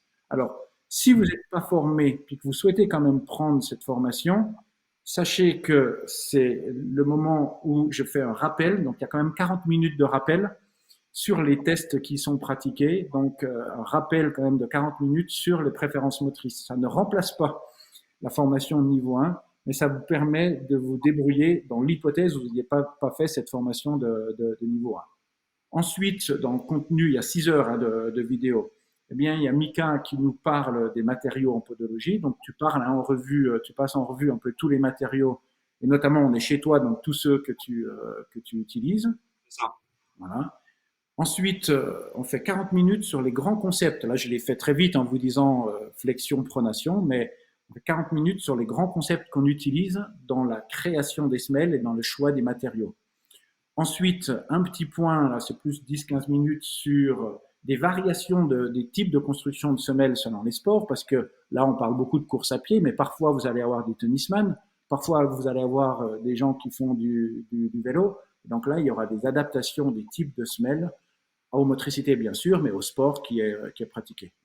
Ensuite, Mika présente ce curseur des semelles, c'est-à-dire quelle motricité, quelle construction de semelles avec ces modèles de semelles qui correspondent à chacune des motricités. Puis après, on vous présente dans 3 heures chacun des cas cliniques, ce qui vous permet, vous êtes vraiment au cœur du métier de podo, qui vous permet depuis l'anamnèse jusqu'à la construction de semelles et puis à l'explication pour le patient et puis à la remise des semelles, d'avoir un compte-rendu complet de quasi toutes les grands types de blessures qu'on peut observer et puis des types de semelles qui sont faits à proportion. Voilà. Alors, tout ça aussi, on voit dans un module un petit peu plus posturo et puis dans un module un petit peu plus bioméca. Alors, donc tout ça, ça vaut combien? Eh bien, ça vaut 350 euros. Là, on est en lancement, donc on est le 3 et la formation sort le 11. Vous pouvez l'acheter tout de suite et si vous l'achetez avant le 11, donc dès ce soir, eh bien, elle est à 300 euros au lieu de 350 euros. Comme on a souvent la question, est-ce qu'elle est prise en charge par le FIFPL? Il y a 15 jours ou 3 semaines qu'on a fait la demande.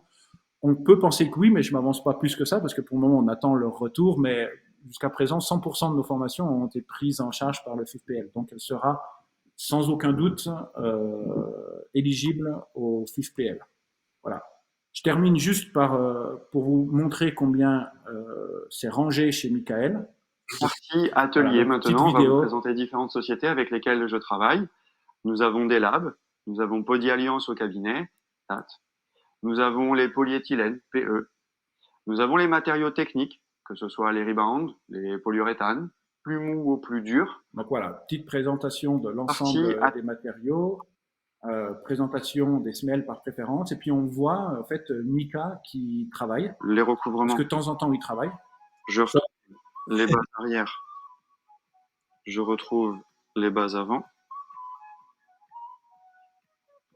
Mes amortis qu'on va doubler.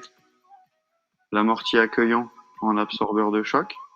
Donc voilà, donc vous avez en fait l'ensemble des étapes du métier de podo qui vous est présenté avec ces différents packs de semelles dans la formation. Voilà.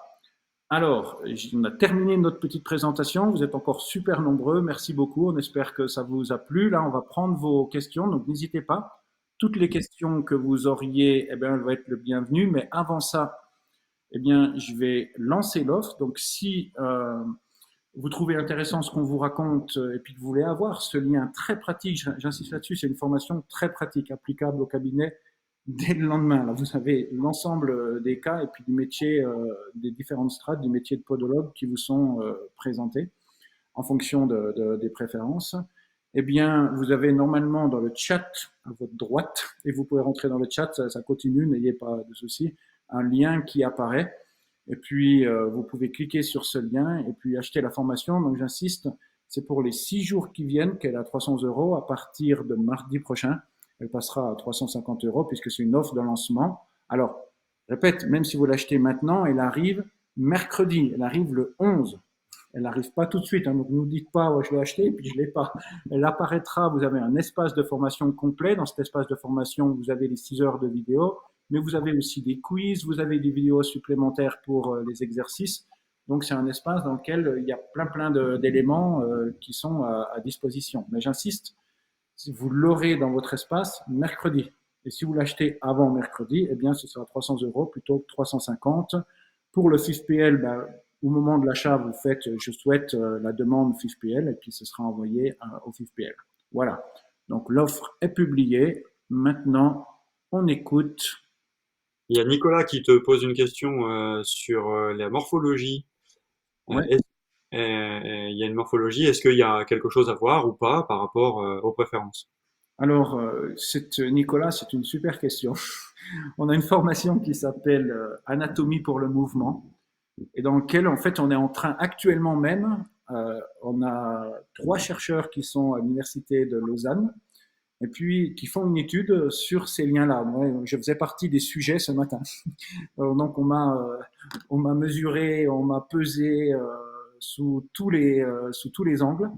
La formation, on la donne avec Mathieu Toulza.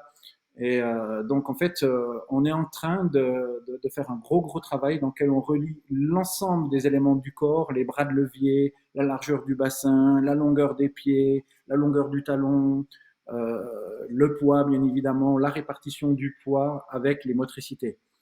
Pour le moment, je peux te répondre en mode un peu caricatural.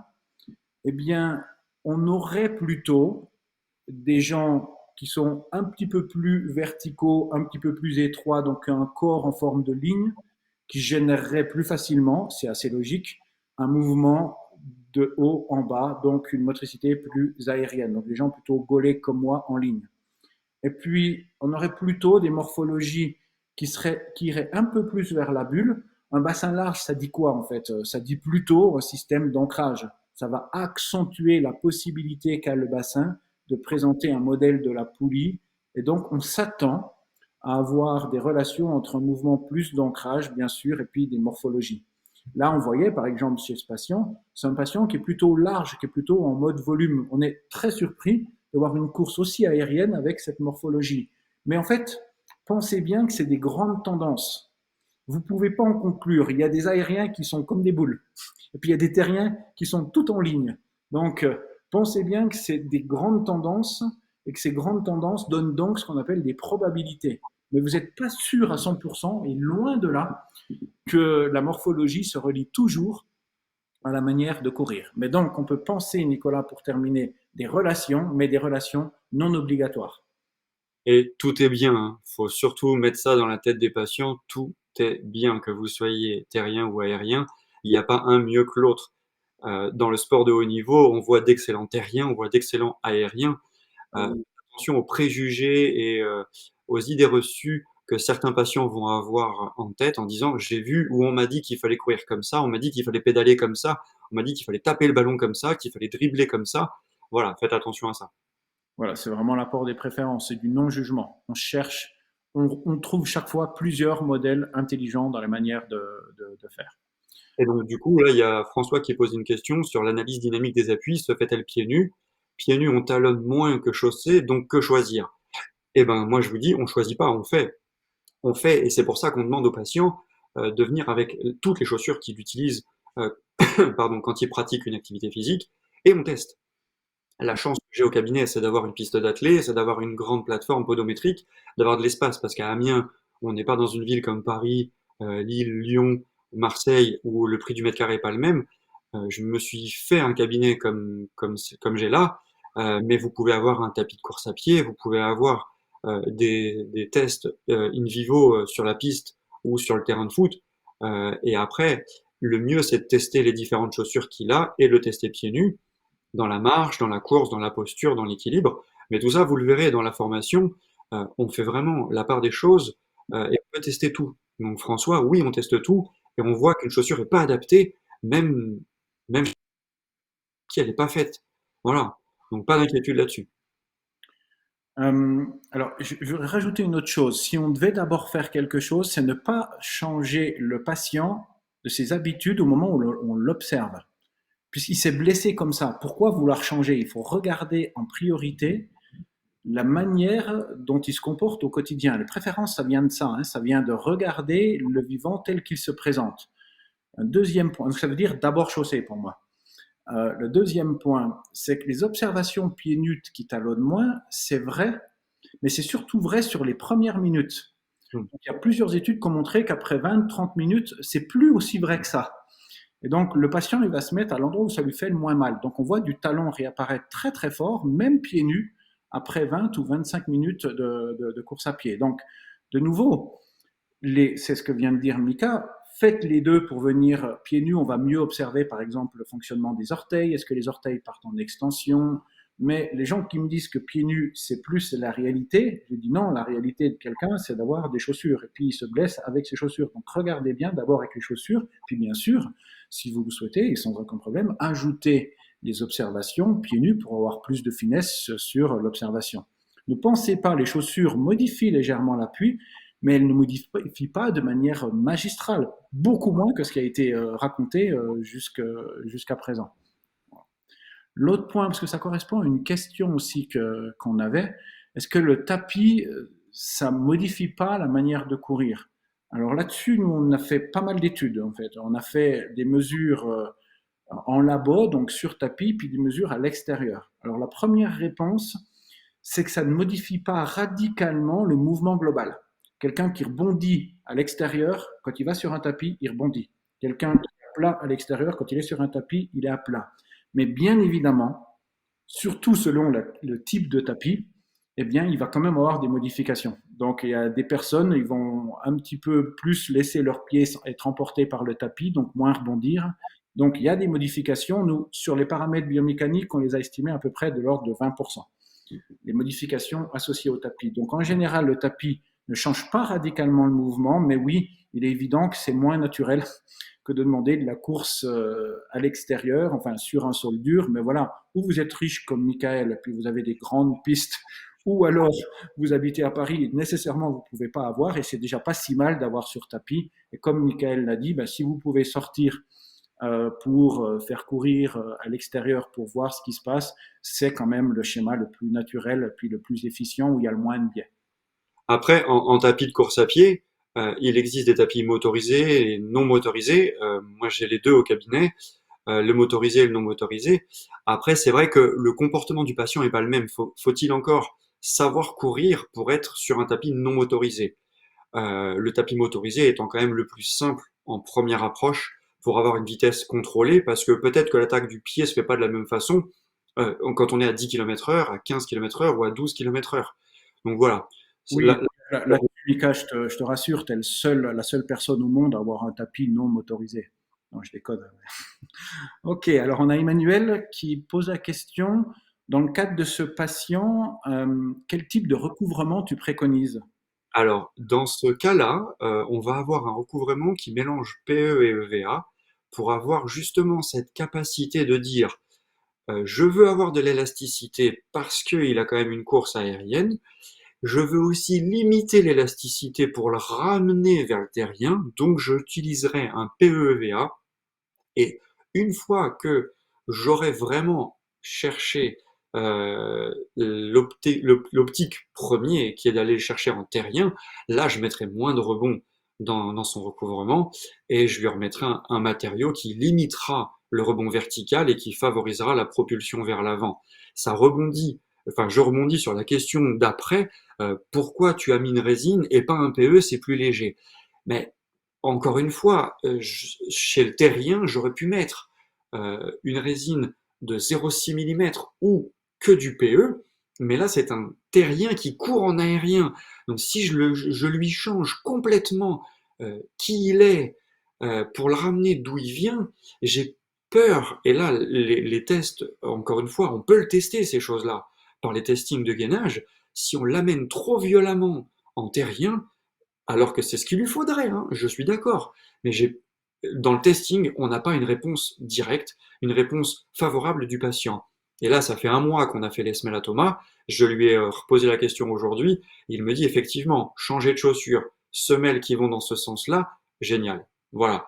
Donc c'est là où le fait de garder le contact avec les patients vous permet d'avoir aussi leur retour. Voilà pourquoi pas de résine, enfin voilà pourquoi résine et pas que du PE. Effectivement, je suis d'accord, la légèreté est super importante. Mais là, Thomas, vu son gabarit, vu son galbe, vu sa musculature, vu ce qu'il fait en athlée, de lui faire gagner 5 grammes, je pense pas que ce soit hyper important. Par contre, pour moi, oui, dans ma façon de courir, c'est super important.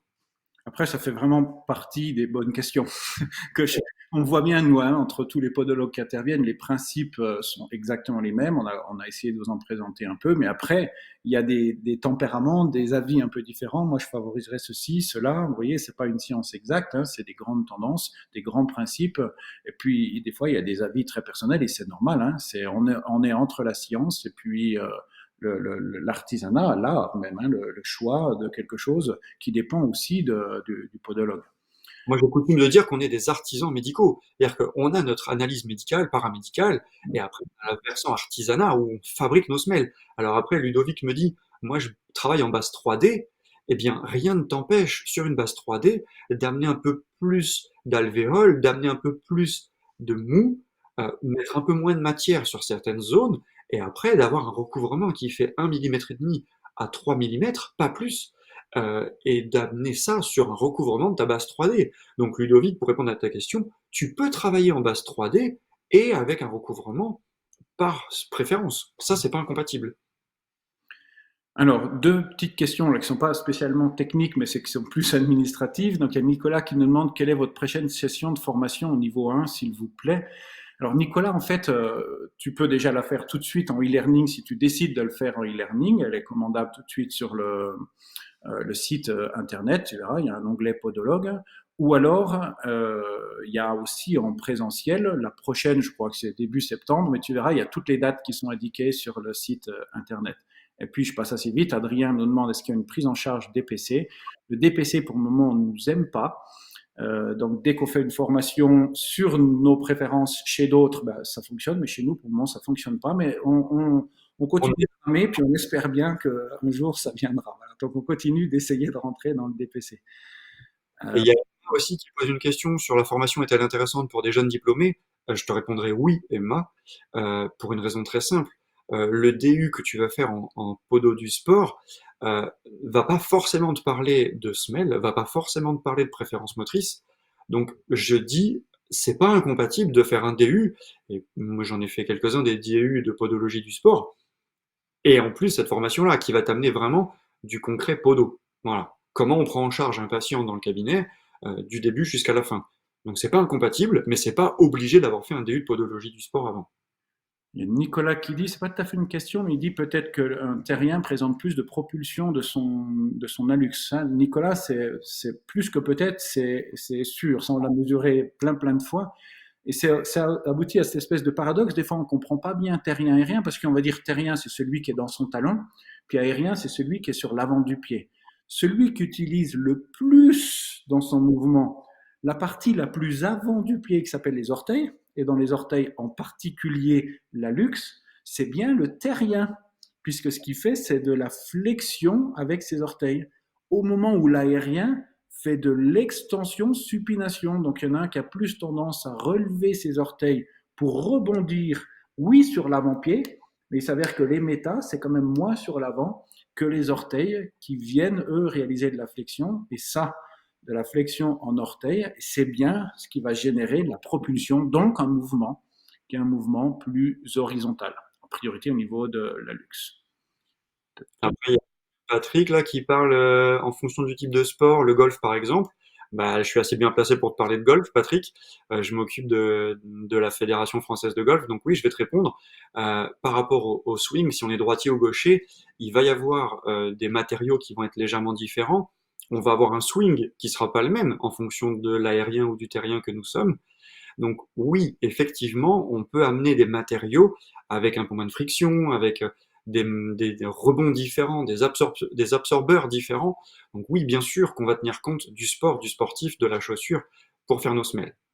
Et là, bon, Mika est bien placé puisqu'il fait le lien hein, des formations entre les podologues, la podologie et puis le golf.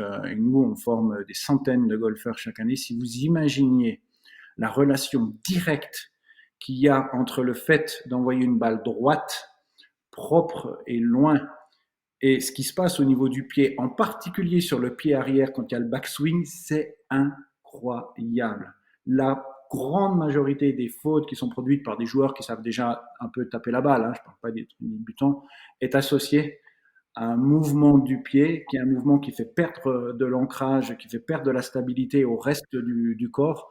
Et donc, la quantité de fois où un podologue peut faire quelque chose, mais pas seulement pour la blessure, mais c'est mais pour la technique, pour l'efficacité du golfeur, c'est pour ça qu'il faut absolument construire des équipes pluridisciplinaires, qu'il y ait la capacité d'un pro de golf à parler avec un kiné, à parler avec un podo, puis à parler avec un prépa physique, parce que c'est là qu'on va construire la cohérence. Les liens ils sont incroyables entre le type d'appui et l'instabilité de la tête, donc l'inefficacité technique. Il y a 4 heures de ça, j'étais sur le practice du golf et je disais à une patiente, ça faisait 15 ans qu'elle tape des balles et problème, elle envoyait toutes ses balles à droite. Je lui ai dit, écoute, travaille quelques petits points très simples, ancrage, épaule, bassin, cherche à finir, ouvre un peu ton pied et en 2 coups, elle a ramené sa balle à 2 mètres de divergence au lieu de 15 mètres d'ouverture. C'est des choses qui sont assez faciles à faire en tant que podo. Après, ça demande d'aller un peu sur le terrain, effectivement. Mais quand c'est une passion, on y va encore plus facilement. Encore une formation spécifique sur le choix des chaussures, je pense me souvenir que c'était dans les projets, c'est le kiné qui parle, François. François, il existe déjà, ça s'appelle chaussures foulées et préférences, mais elle existe que en présentiel. Il faut que je la tourne, mais je ne l'ai pas encore faite. Donc en e-learning, c'est pas tout de suite, mais elle est déjà en présentiel. Par Euh, contre, c'est un cas là au niveau des têtes méta. Cyril me pose ça comme question.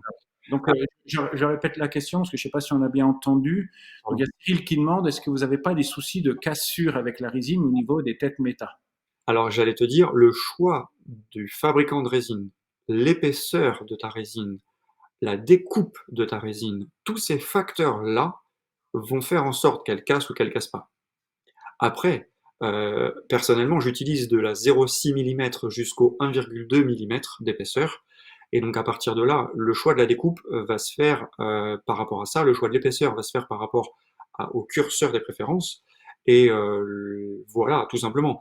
Et quand j'ai quelqu'un qui est très très très ancré sous la première tête méta, c'est souvent qu'il va y avoir une recherche d'ancrage excessive. Donc à partir de là, de venir découper ta résine sous la première tête méta, parce que je suppose, on a tous eu ce problème-là avant de trouver un bon fournisseur de résine. Voilà, donc c'est souvent au niveau de la première tête méta qu'elle casse la résine. Voilà, donc fais attention à ça. Peut-être que cet intérien à qui tu as mis un élément sous les mains et qui ne le tolère pas et qui du coup, par l'excès de flexion, va avoir ce problème de cassure, ou alors ta semelle est trop vieille. C'est-à-dire que ton patient, on a tous eu des patients qui restent un peu trop longtemps avec une paire de semelles, d'où l'intérêt du suivi. Fabien pose la question de savoir est-ce que ce e-learning il correspond au niveau 1 ou au niveau 2. En fait, pour vous expliquer, on a une formation podologie et préférence dans laquelle tous les concepts sont exposés en détail. Le niveau 1, c'est quel est le rapport entre le mouvement et puis l'équilibre. Puis le niveau 2, comment tout le reste bouge autour de son centre d'équilibre. Par exemple, il y a des coureurs, vous les regardez, ils ont les bras bien larges, d'autres, ils ont les bras très proches, et tout ça, c'est des préférences. Écoute, dans ce e-learning, la priorité est donnée au niveau 1, mais on évoque aussi, vous verrez dans les testings, on évoque aussi les connaissances du niveau 2. Donc il y a 1 et puis il y a 2. Donc si vous voulez avoir l'ensemble des concepts, il faudrait idéalement avoir fait le 1 et le 2. Après, si vous avez fait que le 1, vous allez quand même comprendre la quasi-totalité de ce qui est expliqué. Mais pour te répondre complètement, on parle des préférences terrien-aérien, on parle de la latéralité, on parle du fait d'être plus axial ou plus large, et puis d'être en chaîne respiratoire d'inspiration et d'expiration. Donc c'est 1 et 2, Fabien. Il y a une petite question de Ludovic, si tu arrives à la lire. Alors, Ludovic nous dit, petite question, j'ai des patients qui ne vont pas sur leur talon ou sur leur tête méta parce qu'ils ont des épines irritatives. Alors, est-ce que c'est juste de faire des éléments qui vont décharger ces zones-là? Est-ce que ça va changer leur façon de courir?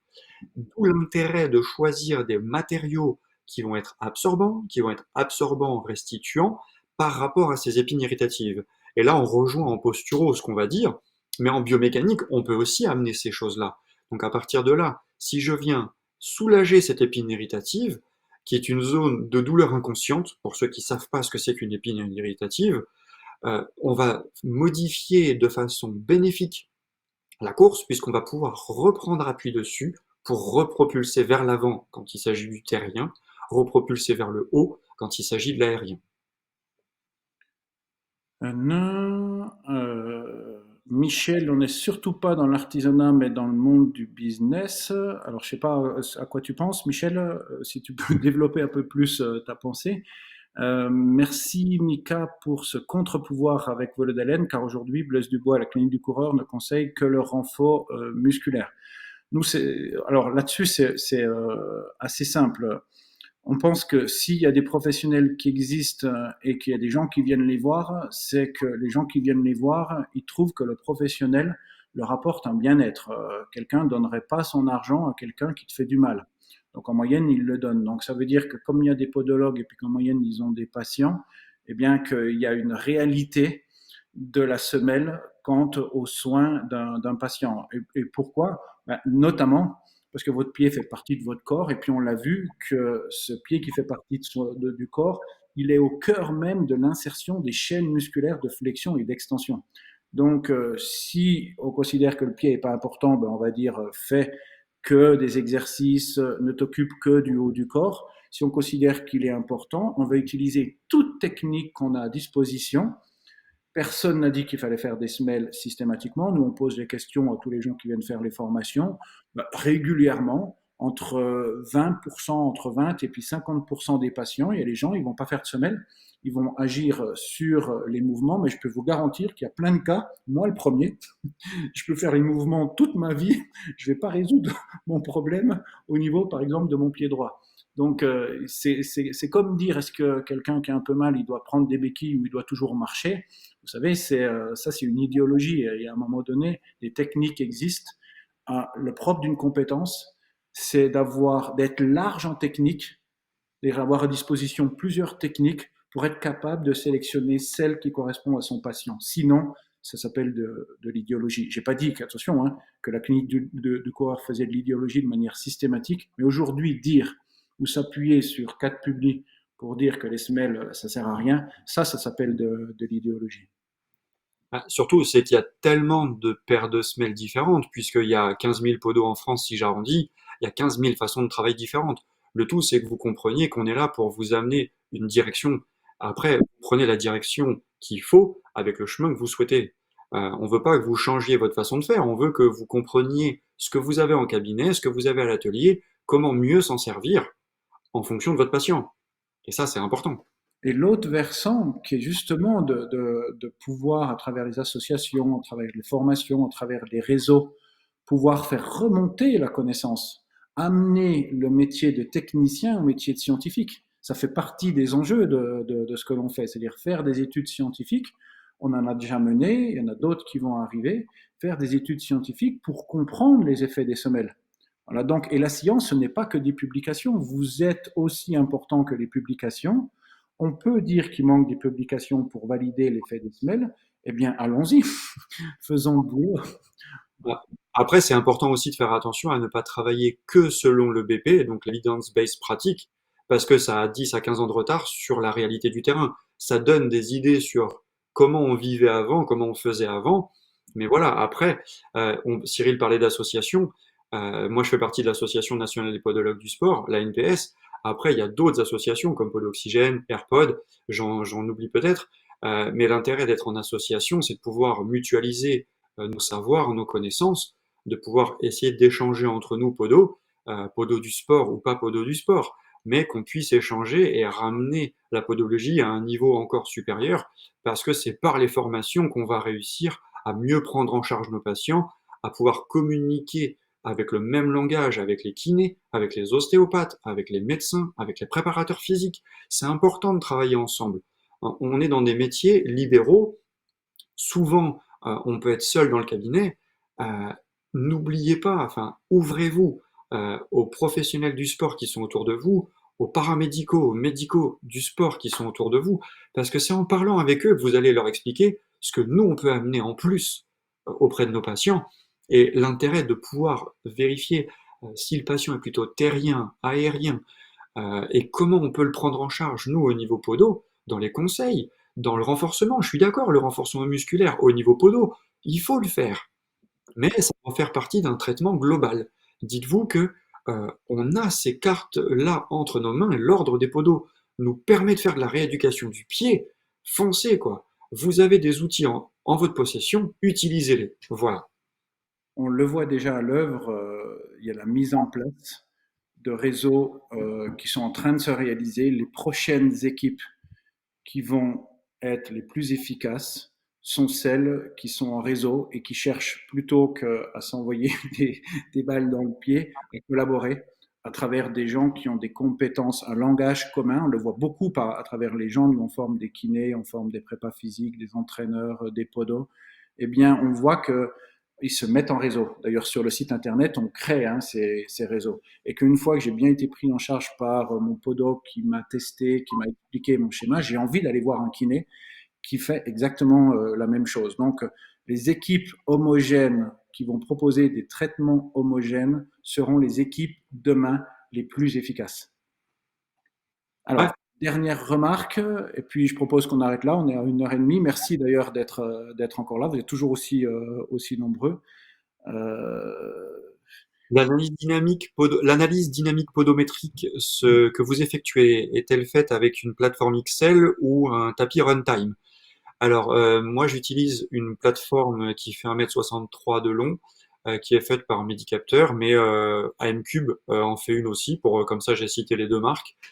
Et je n'utilise pas personnellement le tapis Runtime, mais effectivement, Capron qui commercialise Runtime a aussi une plateforme qui est intégrée sous le tapis. alors, il y a Emma qui pose la question, encore une question un peu administrative. Vous êtes noté comme volet d'haleine pour le FIFPL ou non? Je ne vous trouve pas dans les différents organismes de formation. Je crois que peut-être je vais laisser Thibaut qui nous écoute la répondre parce qu'il est plus au fait que moi de l'administratif. Mais je crois qu'il faut mettre préférence motrice normalement. De toute façon, c'est ou apparaît en volet d'haleine ou à travers les formations préférence motrice. Mais toutes les formations y sont. Top.